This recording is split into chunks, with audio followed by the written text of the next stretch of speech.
December 4 విడనాడబడ్డాడు మరియు క్షమించబడ్డాడు. చదవండి.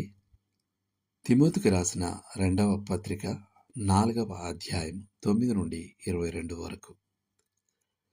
ప్రభువు ప్రతి దుష్కార్యం నుండి నన్ను తప్పించి తన పరలోక రాజ్యమునకు చేరున్నట్లు నన్ను రక్షించును.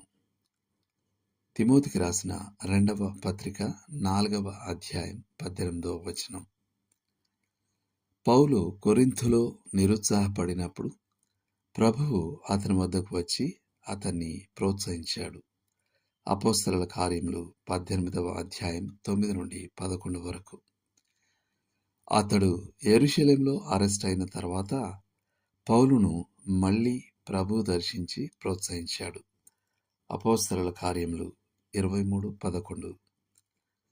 ఆ భయంకర తుఫాను సమయంలో పౌలు ఓడలో ఉన్నప్పుడు ప్రభువు అతనికి మళ్ళీ బలాన్ని మరియు ధైర్యాన్ని అనుగ్రహించాడు. అపోస్తలుల కార్యములు 27:22. ఇప్పుడు ఆ భయంకర రోమీయ చెరసాలలో నిన్ను ఏమాత్రమును విడువను, నిన్ను ఎన్నడును ఎడబాయను అని వాగ్దానం చేసిన ప్రభు యొక్క బలపరిచే సన్నిధిని పౌలు మళ్ళీ అనుభవించాడు. హెబ్రీ 13:5.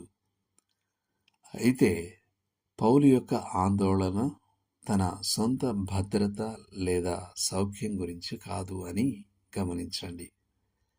అది అన్యజనులు రక్షించబడడానికి వీలుగా వాక్యాన్ని ప్రకటించడం గురించి. అన్యజనులకు పరిచర్య చేయడం పౌలుకి ఇవ్వబడిన ప్రత్యేక పిలుపు. ఎఫెసీ పత్రిక 3వ అధ్యాయం. మరియు రోమా అనే గొప్ప నగరంలో కూడా సువార్తను గురించి ఆయన సిగ్గుపడలేదు. రోమా 1:16. ఎంత గొప్ప మనిషి! అతని స్నేహితులేమో అతన్ని విడిచిపెడతారు, అతడేమో వారిని దేవుడు క్షమించాలని ప్రార్థిస్తాడు. అతని శత్రువులేమో అతన్ని విమర్శిస్తారు, అతడేమో వారు ఎలా రక్షించబడగలరో వారికి చెప్పడానికి అవకాశాల కోసం చూస్తాడు. పరిశుద్ధాత్మ మీ జీవితాన్ని నియంత్రించినప్పుడు ఎంత తేడా వస్తుందో కదా. లోతుగా ఆలోచించాల్సిన విషయం.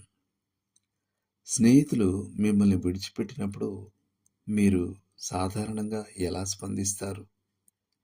క్షమించే వైఖరిని పెంపొందించుకోవడానికి పరిశుద్ధాత్మ మీకు ఎలా సహాయం చేయగలడు? దేవుడు మిమ్మల్ని దీవించునుగాక. ఆమేన్.